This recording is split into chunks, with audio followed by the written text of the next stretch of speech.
नमस्कार मित्रांनो, सुस्वागतम घरोघरी मातीच्या चुली या मालिकेच्या आजच्या भागामध्ये आता जे काही कॅमेरे वगैरे आहे तर ते घरी आता जे काही यांचं सुरू असतं तेव्हा मात्र अवंतिका आणि सौमित्र अचानक येतात। तेव्हा आता लगेच सौमित्र विचारतो की हा कॅमेरा इथे काय करतो। तेव्हा मात्र आता सारंग आजी खूपच घाबरतात आणि ऐश्वर्यासुद्धा अगदी काहीतरी म्हणजे लपवत असल्यासारखं सौमित्र आणि अवंतिका यांच्या समोर येते।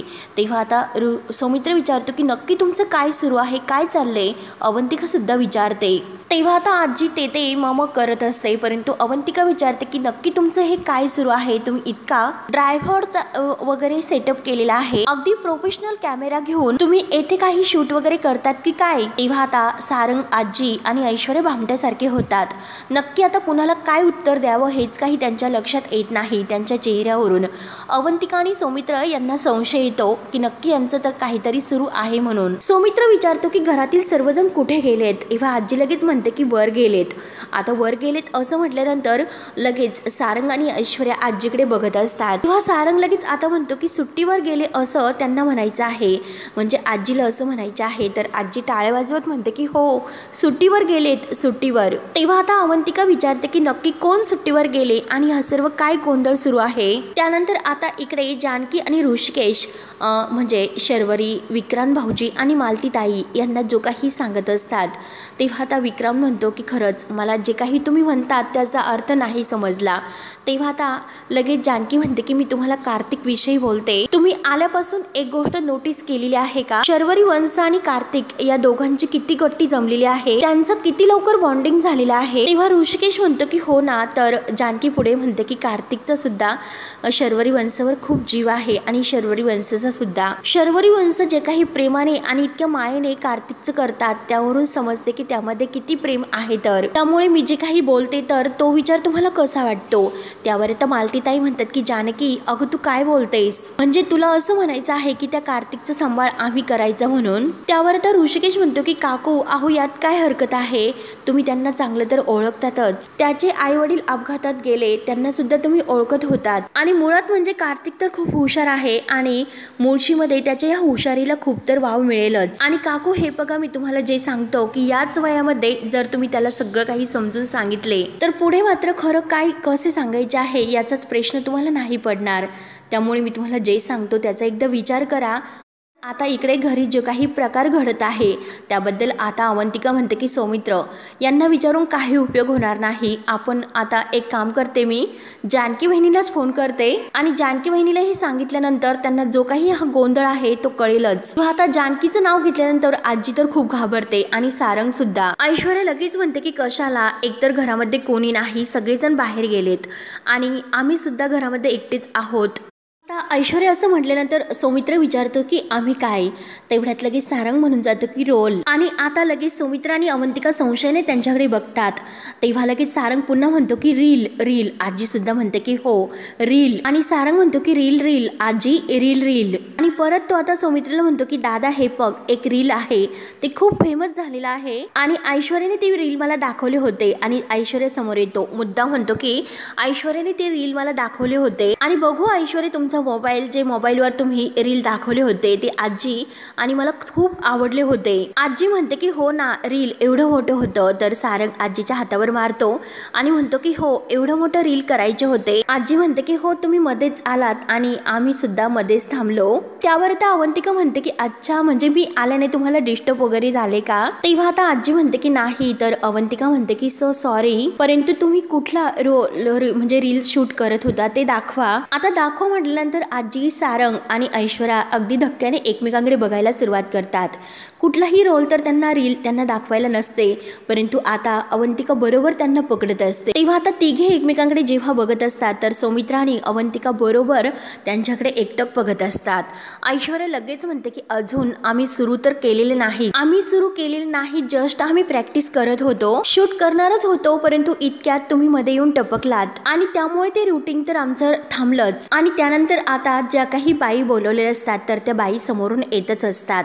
आता ऐश्वर्याचं तिच्याकडे लक्ष जाते आणि आता मुद्दाम ऐश्वर्याला खूप टेन्शन येते की आता काय करायचं, नक्की ती बाई सुद्धा येते। मग आता सौमित्र आणि अवंतिका ही मध्येच येऊन टपकलेत, आता काय उत्तर द्यायचं। त्यानंतर आता इकडे जानकी आणि ऋषिकेश विक्रम भाऊजी आणि शर्वरी वंश मालती काकू यांना समजावत असतात की कार्तिकला तुम्ही तुमच्या घरामध्ये जर मायेचं आणि एक जिव्हाळ्याचं प्रेमाचं नातं तयार केलं तर कार्तिक हक्काचं तुमचं होऊ शकतो, एका मुलाचं प्रेम तुम्हाला मिळू शकते। आणि हे बघा मालती काकू, जर शर्वरी वंश आणि विक्रम भाऊजी यांना मूल झाले असते तर अगदी मायेने तुम्ही तुमच्या नातवाचं केलं असतं की नाही? आणि जर मनापासून तुम्ही कार्तिकला तुमचा नातू मानलं तर मला नाही वाटत की तुम्हाला ही सर्व स्वीकारायला जड जाईल म्हणून। त्यावर आता मालती काकू म्हणतात की जानकी, अगं फक्त ह्या गोष्टी मानून होत नसतात। त्यावर आता ऋषिकेश म्हणतो की का होत नाही? हे बघा काकू, त्यासाठी तुम्ही फक्त थोडासा वेळ त्याला द्या। अहो फक्त तुम्ही त्याच्यासोबत थोडासा वेळ घालवा, म्हणजे एकदा तुम्हाला त्याचा लळा लागला की सगळ्या काही गोष्टी आपोआप होतील। त्यामुळे काकू एकदा फक्त तुम्ही विचार करा, तुमच्या या निर्णयाने सगळं काही अगदी सुरळीत होईल म्हणून। शर्वरी वंश आणि विक्रांत भाऊजी यांना एक मूल मिळेल आणि तुम्हाला नातू मिळेल, एका नातवाचं प्रेम तुम्हाला मिळेल, एका मुलाला त्याचे आई वडील मिळतील, त्या मुलाचं आयुष्य मार्गी लागेल आणि तो तुमचा कायम ऋणी असेल। प्लीज एकदा तुम्ही विचार करा। तेव्हा आता विक्रांत आणि शर्वरी एकमेकांकडे बघत असतात, विचार करत असतात आणि मालती काकू सुद्धा विचारतच पडते।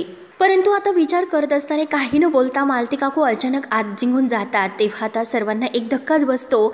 शर्वरी आणि आता विक्रांत एकमेकांकडे बघत असतात। त्यानंतर आता इकडे ऐश्वर्या, ती जी काही आता बाई बाहेर आलेली असते तर मुद्दाम म्हणते की माझी मैत्रीण एक बाहेर आलेली आहे, तोपर्यंत तुम्ही कंटिन्यू शूट करा, मी आलेच असं बोलून ऐश्वर्या आता बाहेर जाते। तेव्हा मात्र आता सौमित्रा आणि अवंतिका अगदी संशयानेच यांचं नक्की काहीतरी सुरू आहे, म्हणजे त्यांनाही समजते, संशय येतो असे बघत असतात। त्यानंतर आता इकडे ती बाई बाहेर आल्यानंतर ऐश्वर्याला विचारते की आहो येथेच ऑडिशन आहे ना? ऐश्वर्या म्हणते की हो ऑडिशन तर येथे सुरू आहे, परंतु आतमध्ये ऑडिशन आता आम्ही नाही घेत, त्यामुळे तुम्ही जाऊ शकतात। तेव्हा आता ती बाई म्हणते की इतक्या लांबून आम्ही आलो आणि इतक्या लांबून आले सुद्धा तरी सुद्धा तुम्ही ऑडिशन घेत नाही, आहो माझं ऑडिशन घ्या तुम्ही। तेव्हा आता ऐश्वर्या हात जोडते आणि म्हणते की खरंच सॉरी, ओके खरंच सॉरी, म्हणजे हे बघा अशी काहीतरी सिच्युएशन आलेली आहे की आम्हाला आमचं ऑडिशन कॅन्सल करावं लागतं, तेव्हा तुम्ही जाऊ शकतात। तेव्हा आता ती बाई तिथून जायला निघते। तेव्हा आता ऐश्वर्याला असे वाटते की कुठे आता जीवात जीव आला, ही बाई तर गेलीच। आणि तेवढ्यात आता ती बाई पुढेच जात असते। आता ऐश्वर्या लगेच मागे वळून बघते तर मागे काय, अवंतिका उभीच असते। अवंतिका म्हणते की हाय, आणि ऐश्वर्या विचारते की काय ग, हीच तुझी मैत्रीण होती का? आणि काय ग, कधीपासून इतक्या मोठ्या वयाच्या मैत्रिणी तुझ्या व्हायला लागल्यात? तेव्हा आता ऐश्वर्या नाटक करत खोटं बोलते, म्हणते की आजकाल मी आजीबरोबर देवळात जाते, त्यामुळे आता तेथे असं मैत्रिणी माझ्या झाल्यात। तेव्हा आता अवंतिकाला या बोलण्याचे हसू येते। अवंतिका म्हणते की काय ग, इतकं खोटं बोलत असताना लाज नाही वाटत का तुला? आणि काय ग ऐश्वर्या, किती फेकतेस ग तू? लाज तर तुला वाटत नाही हे मला माहितीच आहे, परंतु हे सर्व मी नाही मानत, तुम्हाला सांगणार आहेस का काय गडबड आहे म्हणून? तेव्हा आता ऐश्वर्या लगेच रागाने मोठ्या आवाजात म्हणते की कसली गडबड, कोणत्या गडबडीबद्दल तू आम्हाला विचारतेस? आणि प्रत्येक वेळी सगळ्या गोष्टीत तुला असं नाक का खुपसायचं असतं बरं? एकतर तुमच्यामुळे मला माझ्या सगळ्या मैत्रिणींना बाहेरच्या बाहेर पाठवावं लागलं आणि तुम्ही तर तिकडे मुंबईमध्ये राहतात, मग कशाला या घरामध्ये परत आलात? ऐश्वर्या आता जेव्हा ही रागाने बोलते तर अवंतिका सुद्धा म्हणते की हे बघ ऐश्वर्या, कारण हे आमचं सुद्धा घर आहे, तुझं एकटीचं नाही। आणि का ग, हक्काचं घर तर आहेच आमचं आणि आम्हाला यायचं होतं, हे तुला आम्ही कळवणार का? कोणत्या हक्काने कळवायचं? आम्ही आमचे निर्णय घेऊ शकतो, आम्ही कधी पण येऊ शकतो आणि कधीही जाऊ शकतो, म्हणजे एक मिनिट असे की तुमचा जो काही प्लॅन चाललेला आहे तो निस्तरायला तुम्हाला वेळ मिळेल म्हणूनच ना? त्यावर आता ऐश्वर्या म्हणते की नाही ग, तसे नाही, म्हणजे कसं की येताना जरा माणसाने कळवावं, म्हणजे कसं, अगं तुम्ही येणार आहे हे जर मला कळले असते तर मात्र मी तुमच्यासाठी मस्त असं जेवण बनवून ठेवले असते। तेव्हा आता अवंतिका लगेच हसते, तोंडाला हात लावून ती हसत असते। अरे बापरे, म्हणजे अरे देवा, हे ऐकून तर मला धक्काच बसला। काय ग ऐश्वर्या, तू आम्ही येणार म्हणून आमच्यासाठी जेवण बनवणार होती का? आणि काय, म्हणजे मला असं वाटतं की तू नक्की काय बनवणार होती? इटालियन पास्ता बनवणार होती का? आणि हे बघ, हे जे काही तू नाटक करते ना माझ्यासमोर, ती नाटक आता पूर्णपणे बंद करायची, कारण तू जे काही करते त्याची नाटकं मी पूर्णपणे चांगलीच ओळखते, तुला सुद्धा मी चांगलं ओळखतच आहे, त्यामुळे मी तुझ्यावर विश्वास नाही ठेवू शकत। त्यामुळे ही जी काही बनवाबनवी सुरू आहे तर ती एकदाची बंद कर आणि सांग की तू नक्की काय अशी बनवाबनवी करत होती, कोणते नाटक तू करत होती? आणि जर तू बऱ्या बोलाने हे सर्व सांगणार नसेल तर नक्की काय आहे ते आम्ही स्वतःहून शोधून काढूयात। असे बोलून आता अवंतिका रागाने आतमध्ये निघून जाते। तर ऐश्वर्याला आता अवंतिकाचा खूप राग येतो। ती लगेच आता रागाने अगदी हात वगैरे करून दात खात अवंतिकाकडे बघत असते। अवंतिका मात्र आतमध्ये निघून जाते। तेव्हा आता ऐश्वर्या म्हणते की बिनपगारी तर गेले बाहेर, परंतु हे बेरोजगार आहे ना ते आले परत घरात। त्यानंतर आता सौमित्र हा सारंग आणि आजी या दोघांना आतमध्ये विचारतो की काय सध्या काय सुरू आहे, पोटा पाण्याचं काय सुरू आहे सारंग। आता सारंग म्हणतो की माझे तर काही नाही, सध्या मी घरीच आहे। तेव्हा आता सौमित्र म्हणतो की अरे जरा कामाचे बघ, कामाकडे लक्ष दे। हे असले जे काही फालतू धंदे करतो ना ते धंदे करण्यापेक्षा नोकरी धंद्याचं बघ। तुम्हाला तर आता खूप मोठी केस मिळाली म्हणून तुम्ही मुंबईला गेलात, मग इथे मला सुद्धा काहीतरी माझ्या कुवतीप्रमाणे कामधंदा मिळेलच, मी काहीतरी काम करेलच असे सारंग तोऱ्यातच जेव्हा बोलतो तेव्हा ऐश्वर्या आत येते। लगेच म्हणते की तुमचं तुम्ही बघा, आम्ही तुमच्यामध्ये येतो का, तुम्हाला तुमच्याबद्दल काही विचारतात का, मग आम्ही काय करतो तुम्ही का आम्हाला विचारतात। हां, तुम्ही येथे नसतात तेव्हा घराकडे कोण लक्ष देतात, ऐश्वर्या आणि गुंडूस ना, ऐश्वर्याच घर सांभाळते। तेव्हा आता अवंतिका म्हणते की हो ना आजी, तुमची ती लाडकी ऐश्वर्या कसं घर सांभाळते हे सगळ्यांनाच माहिती आहे। आणि आता अवंतिका सौमित्रला म्हणते की सोमी माझं ऐक, नक्की हे जे काही यांची लपवाछपी सुरू आहे ना, काहीतरी गडबड सुरू आहे। त्यावर आता आजी लगेच म्हणते की काय ग, कसली गडबडबद्दल बोलते तू, कसली गडबड आहे। तर अवंतिका म्हणते की कसली गडबड म्हणजे घरामध्ये कोणीच नाही आणि तुमचं हे जे काही सुरू आहे ना त्यामुळे नक्की मी खात्रीने सांगू शकते की नक्की तुमची काहीतरी गडबड सुरू आहे, काहीतरी यामागे प्लॅन असेल म्हणूनच तुमची अगदी लपवाछपी ही सुरू आहे। आणि अरे सोमी तुला माहिती नाही की बाहेर ज्या बायका आल्या होत्या काय म्हणत होत्या हे तुला नाही माहिती। तर आजी लगेच म्हणते की हो, तुम्ही आम्हाला दोषी ठरवतात आणि घरामध्ये का कोर्ट आणतात तुम्ही। सारंग म्हणतो की हो ना आजी, मी सुद्धा तेच म्हणतो की आम्हाला एक संशयित म्हणून का धरतात, चाललेलं आहे ते बरं चाललेलं आहे, मग कशाला आणखीन उचापत्या करतात। तेव्हा अवंतिका काही विश्वास ठेवायला तयार नसते। अवंतिका म्हणते की हे बघ सौमी, मला तुझ्याशी बोलायचं आहे, तू चल बरं। तेव्हा आता सौमित्र आणि अवंतिका एकमेकांशी आता एकमेकांना खुणवतात आणि ते आतमध्ये निघून जातात। आजी लगेच म्हणते की ऐश्वर्या ते दोघे खोलीत का गेले असतील। तेव्हा ऐश्वर्या म्हणते की एकमेकांशी ते चर्चा करण्यासाठी गेले असतील। तेव्हा आता ऐश्वर्या खूपच वैतागते आणि आजचा एकच दिवस होता की घरामध्ये पार्वती शोधण्यात आणि हे दोघे आलेत आणि मध्येच टपकले, एकही काम माझं धड होत नाही, म्हणून ऐश्वर्याला आता खूप वैताग येतो, टेन्शन येते। आणि आजी सुद्धा आता ऐश्वर्याला म्हणत असते की अगं होईल। त्यानंतर आता अवंतिका आणि सौमित्र जेव्हा आतमध्ये रूममध्ये येतात आणि तेव्हा आता ते जानकीला फोन करतात। अवंतिका आता जानकीला फोन करून हॅलो वहिनी। तर लगेच जानकी म्हणते की हो बोला ना धाकट्या जाऊबाई, आज कशी माझी आठवण आली बरं। अवंतिका विचारते की वहिनी तुम्ही कुठे गेलात। तेव्हा आता जानकी म्हणते की अगं अवंतिका शर्वरी वंशाच्या सासरी आलोत, त्यांच्या सुंदर गावाला, इतकं मस्त त्यांचं गाव आहे, छान असं थंडगार, अगदी हिरवे हिरवे, छान वाटतं इकडे ह्या गावाकडे। अगं तू बोल ना, तू फोन केला होतास। तेव्हा आता अवंतिका सांगते की वहिनी आम्ही इकडे मुळशीला आलोत। जानकी म्हणते की काय बोलतात अवंतिका, तुम्ही मुळशीला आलेत। अगं तू तर सांगितले सुद्धा नाही, एखादा फोन तर करायला हवा होतास, आपण प्लॅनिंग करून सगळे काही एकत्र इकडे आलो असतो। तेव्हा आता सौमित्र म्हणतो की वहिनी काय हो, तुम्ही आम्हाला न सांगतात गेला। त्यावर आता जानकी म्हणते की घ्या आता, खरंच तुम्ही दोघेही धन्यवाद आहात। खरं तर भाऊजी हे मी तुम्हाला म्हणायला हवं, तुम्ही सुद्धा आम्हाला न सांगता आलात, काय तुम्ही सुद्धा आम्हाला कळवायला हवे होते तुम्ही येणार आहात म्हणून। तेव्हा आता सौमित्र म्हणते की वहिनी अचानक एक काम आले, पुण्याला काम होते, ते काम लवकर झाले म्हणून असं वाटलं की चला जाऊयात घरी लॉंग ड्रायव्हिंगला आणि सगळ्यांना अगदी सरप्राईज देऊ म्हणून। जानकी म्हणते की घरी कोणीच नाही, अर्थातच सरप्राईज मिळेलच तुम्हाला। सौमित्र म्हणतो की नाही ना वहिनी, घरामध्ये जे कोणी आहेत ना राहिलेले त्यांचे जे काही उपद्रव सुरू आहे ते बघून आम्हाला सरप्राईज मिळाले। तेव्हा आता जानकी विचारते की म्हणजे काय। तेव्हा आता सौमित्र म्हणतो की आम्ही अचानक आलो त्यामुळे ऐश्वर्या, सारंग आणि ऐश्वर्या यांची पळापळ झाली आणि इकडे आल्यानंतर त्यांचा जो काही तमाशा पाहायला आम्हाला मिळाला ना, तेव्हा आता तमाशा म्हटल्यानंतर जानकी लगेच धक्क्याने उठते, म्हणजे या ऐश्वर्याचा दुसरा काहीतरी प्लॅन सुरू आहे। तर तेव्हा आता जानकी लगेच विचारते की अवंतिका तू एकदम कोढ्यामध्ये बोलू नकोस, नक्की तेथे काय झाले ते मला सांग बरं, त्यांनी घरी काही केले तर नाही ना, म्हणून जानकीला खूप टेन्शन येते। त्यावर आता अवंतिका म्हणते की प्लीज वहिनी मी तुम्हाला सगळं काही सांगते, कारण आम्ही असे अचानक आलो आणि अचानक बघून त्यांना इतकी भीती वाटली की कुठला तरी अगदी प्रोफेशनल कॅमेरा घेऊन घेऊन ते काहीतरी रील्स बनवत होते असे ते म्हणतात. आणि मला सांगा वहिनी बरं, ऐश्वर्या, सारंग, आजी कधीपासून असे रील्स बनवतात? तेव्हा आता जानकी म्हणते की काय रील्स? अगं खरंच तू तर मला खूप घाबरवलेले होते. त्यांचं जाऊन दे बरं, मला एक गोष्ट सांग, तुम्ही येथे थांबणार आहात का?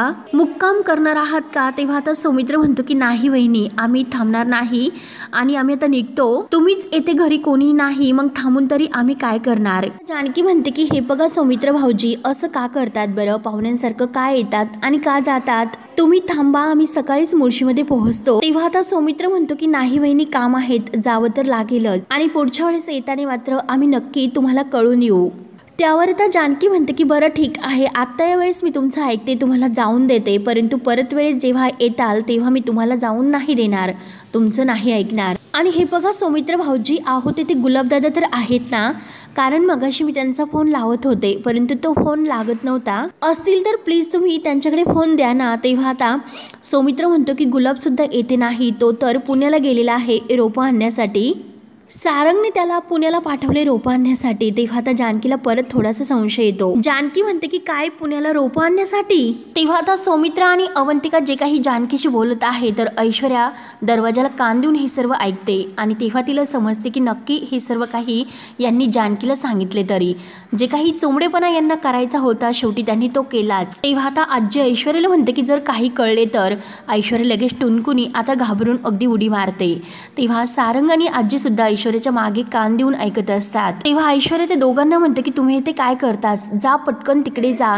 तेव्हा आता सारंग म्हणतो नक्की काय केले? तेव्हा आता ऐश्वर्या म्हणते की ह्या लोकांनी खूप मोठा घोटाळा करून ठेवला, त्यांना जो काही आपल्यावर संशय आलेला आहे तो खरा आहे, त्यांनी सगळं काही आता ह्या जानकीला सांगितले. आणि सारंग तुम्ही आता बाहेर जा आणि ज्या बायका ऑडिशनला आलेल्या आहेत ना, तर सारंग लगेच म्हणतो की एक एक करून आतमध्ये पाठवतो.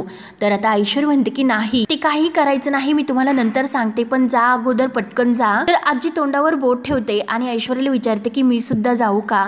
तर ऐश्वर्या म्हणते की हो तुम्ही सुद्धा जा. तेव्हा आता आजी सुद्धा बाहेर जाते. तर आता ऐश्वर्या डोक्याला हात लावून घेते आणि थोडीशी ती सुद्धा बाजूला जाते. तर सौमित्र म्हणतो की बरं ठीक आहे, आता आम्ही निघतो. शर्वरी कसे आहे? तेव्हा आता जानकी म्हणते की शर्वरी वंश एकदम आनंदात आहेत, तुम्हाला त्यांच्याशी बोलायचं आहे का? आणि त्या तर त्यांच्या सासूबाईशी बोलतात, मग देऊ का शर्वरी वंशाकडे बोलण्यासाठी? सौमित्र म्हणतो की नाही ग वहिनी, राहून दे, मी नंतर शर्वरीशी बोलण्यासाठी फोन करतो. तेव्हा आता जानकी म्हणते की बरं ठीक आहे सौमित्र आणि अवंतिका भाऊजी, खरंच तुम्ही दोघं आलात म्हणून मला कळले तर त्या ऐश्वर्या आणि सारंग भाऊजींचं काय सुरू आहे ते. आणि बघूयात, मी घरी आल्यानंतर बघतेस त्या दोघांचं काय सुरू आहे ते. आणि चला आता मी ठेवते, सगळे येतील. तर अवंतिका आणि सौमित्र म्हणतो की बरं ठीक आहे, बाय वहिनी, म्हणून ते फोन ठेवतात आणि अवंतिका सौमित्र परत बाहेर येतात. तेव्हा सौमित्र म्हणतो की हा सारंग कुठे राहिला आता, म्हणून सारंगला आवाज देतो. सारंग धावतच येतो. तेव्हा आता सारंग म्हणतो की अरे तू नाव घेतलंस आणि मी आलो सुद्धा. आजी सुद्धा आता तिकडून येते. तेव्हा आता सौमित्र विचारतो अरे तू बाहेर काय करत होतास? आणि चल बरं ठीक आहे आम्ही निघतो, घरातील आणि घराची पूर्ण काळजी घे बरं. तेव्हा आता सारंग मुद्दा म्हणतो की दादा आणि बहीण तुम्ही लगेच निघालात, म्हणजे तुम्ही आत्ताच आलात आणि आत्ताच चालला सुद्धा. तेव्हा अवंतिका ऐश्वर्याकडे रागाने बघत असते. तेव्हा आता सौमित्र म्हणतो की हो आम्ही तर चाललेलो आहोत, परंतु तुमचं जे काही सुरू आहे ते प्लीज आता थांबवा. तेव्हा आता लगेच तिघेही अगदी घाबरल्यासारखे एकमेकांकडे बघत असतात. तर आता सारंग विचार म्हणजे नेमकं काय? तेव्हा आता सौमित्र म्हणतो की जानकी बहिणीशी आत्ताच आम्ही बोललो आणि आम्ही निघतोय आता, आणि जानकी बहिणी त्या सुद्धा येतात. तेव्हा आता हे ऐकल्यानंतर सारंग, आजी आणि ऐश्वर्या एकमेकांकडे बघत असतात. तेव्हा मात्र आता लगेच सारंग नेमकं लगेच घाबरतच विचारतो की जानकी बहिणीशी तुम्ही असं काय बोललात? तेव्हा आता सौमित्र म्हणतो की हेच की आता घरात कोणी नसताना ऐश्वर्या, सारंग आणि आजी या तुमचं काय सुरू आहे ते. तेव्हा आता तिघेही घाबरतात. तेव्हा सारंग घाबरतच विचारतो की काय चालू आहे? तेव्हा आता सारंग म्हणतो की रील्स. सौमित्र म्हणतो की हो तेच ते रील्स बद्दल. रील आहे ना जे काही, ते खेळणं बंद करा आणि प्लीज घराकडे लक्ष द्या. तेव्हा आता सारंग हसून म्हणतो की हो देतो, तुम्ही गेल्यानंतर देतो ना लक्ष, म्हणजे आता तुम्ही निघतात ना. आणि आता ते जायला निघतात तेवढ्यात एक बाई दाराशी येते आणि दाराशी येऊन म्हणते की ऑडिशन येथे चालू आहे का। ऑडिशन म्हटल्यानंतर आता सौमित्रा आणि अवंतिका संशयानेच बघू लागतात, परंतु सारंग, ऐश्वर्या आणि आजी हे तर खूपच घाबरतात। आजीच्या हातात जी वाटी असते तर ती लगेच आता घाबरतच खाली पडते। सौमित्र बघतो तेव्हा आता परत ती बाई विचारते की अहो सांगा, ऑडिशन येथेच सुरू आहे का। तेव्हा आता हे तिघेजण खूपच घाबरतात। नक्की आता काय उत्तर द्यावं हेच काही कळत नसते।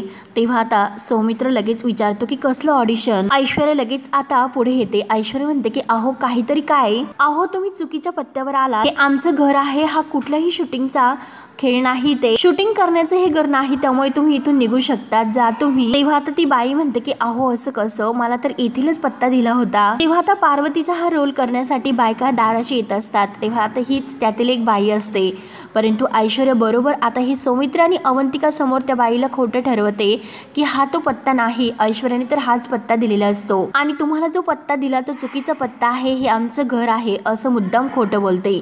आणि सारंग सुद्धा तिच्या होला हो करत असतो, आमचा आणि शूटिंगचा काहीही संबंध नाही, तुमचं काहीतरी चुकते। तेव्हा आता ती बाई म्हणत असते की अहो मी स्वतः ते पत्ता वाचूनच या पत्त्यावर आले म्हणून, आणि अहो हाच पत्ता दिलेला आहे, बघा हा पत्ता आशीर्वाद बंगल्यासमोर, साई मंदिरासमोर, या आशीर्वाद बंगल्याचाच हा पत्ता आहे। मग जो पत्ता दिलेला आहे तो पत्ता आणि घर वेगळं आहे का। तेव्हा सौमित्र जेव्हा हे ऐकतो तर म्हणतो की पत्ता तर हाच आहे, कारण बंगला सुद्धा तोच आहे आणि येथील तो पत्ता सुद्धा। तेव्हा आता आजी तोंडाला हातच लावते। तेव्हा ऐश्वर्या मुद्दाम आता अगदी घाबरत बघत असते, मनात नक्की काय आता प्लॅनिंग करू, म्हणून ती लगेच डोक्याला हात लावून म्हणते की अरे अरे अरे अहो सारंग, तुम्ही सुद्धा विसरलात का, आपल्या बंगल्याचं नाव आशीर्वाद बंगला आहे आणि येथेच आपल्या घराच्या बाजूला नाही का आशीर्वाद जे काही फिल्म स्टुडिओ आहे तर ते फिल्म स्टुडिओमध्ये यांना जायचं असेल, त्यांची अशीच काहीतरी गफलत झाली असेल म्हणून त्या आशीर्वाद फिल्म स्टुडिओमध्ये जाण्याऐवजी आशीर्वाद बंगल्यावर आले असतील। आणि त्या बाईला म्हणते की अहो आशीर्वाद बंगला नाही तर आशीर्वाद फिल्म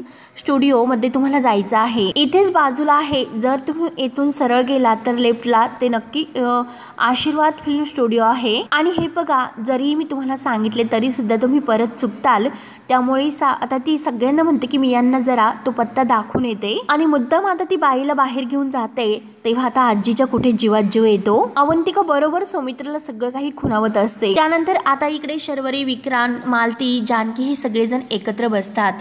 तेव्हा जे काही गंगाधर काका असतात तर जानकी त्यांना म्हणते की एकदा तुम्ही कार्तिक बद्दल विचार करायला हवा, जे काही आम्ही तुमच्या समोर प्रस्ताव मांडला तो कार्तिक आता मोठा होतोय, त्याला वडिलांची गरज आहे, एका कुटुंबाची गरज आहे, एका आईची गरज आहे। आणि काय आहे की एकटी आई सगळ्या कुटुंबाला माया देऊ शकते, परंतु संपूर्ण घर हे आई विना कायम रिकामं असतं। तुम्ही विचार करा, कार्तिकला सुद्धा एक चांगलं कुटुंब मिळेल, त्याच्या हक्काचे आई वडील त्याच्या जवळ असतील, म्हणजे त्याला प्रोत्साहन मिळेल, बळ मिळेल आणि त्याला उडायला, झेप घ्यायला पंख मिळतील आणि परतायला सुद्धा घर मिळेल। हे जे काही होईल त्याच्या चांगल्यासाठीच होईल, उज्ज्वल भविष्यासाठी। मग असे व्हावे तुम्हाला नाही वाटत का। आणि मी सुद्धा लहानपणापासून एका अनाथ आश्रमातच वाढले। लहानपणी जेव्हा प्रत्येक मुलाचं एक स्वप्न असतं आणि आम्हाला आमचे लहानपणीचे हक्काचे आई वडील असावे म्हणून हे जे माझं स्वप्न होतं तर ते लहानपणी तर पूर्ण नाही झाले, पण आता मात्र तुमच्या कार्तिकचं स्वप्न हे लहानपणीच अगदी सत्यात उतरू शकते। त्याला त्याचे आई वडील मिळतील, परंतु तुम्ही सुद्धा योग्य निर्णय घ्यायला हवा। तेव्हा आता जे काही काका असतात तर ते श्रीकांत काका स्पष्ट नकार देतात की मी त्याला येथून नाही पाठवू शकत। तेव्हा आता असं म्हटल्यानंतर सर्वांना एक प्रकारचा खूप मोठा धक्का बसतो। आणि मित्रांनो, शेवटी हा भाग येथे संपतो। पुढील भागामध्ये ऐश्वर्या आणि सारंग आजी बसलेले असतात आणि तेवढ्यात अचानक लाईट जाते। सारंग खूप घाबरतो की लाईट गेली म्हणून, तर ऐश्वर्या म्हणते की बरं ठीक आहे, फक्त लाईटच गेली, अंधारच झालेला आहे, एखादं वादळ तर नाही ना आलं। आणि तेवढ्यात आता एक दाराशी बाई येते आणि ऋषिकेश माझा भाळा, मी आले भेटायला आणि नानासाहेब तुम्ही ओळखलत का मला, मी पार्वती आहे, मी पार्वती। आणि पार्वती आता म्हटल्यानंतर ऐश्वर्या, सारंग आणि आजी हे खूपच घाबरतात। त्यांना आता काही कळत नसते की ही पार्वती कुठून आली असेल, आता नक्की हा सर्व काय प्रकार असेल, खरंच पार्वती आली असेल का ऋषिकेशची आई। त्यामुळे आता हे सगळेजण इतके घाबरतात। तेव्हा मित्रांनो, आता पुढे काय काय होतं हे बघण्यासाठी आपल्या चॅनलला नक्की सबस्क्राईब करत राहा। धन्यवाद।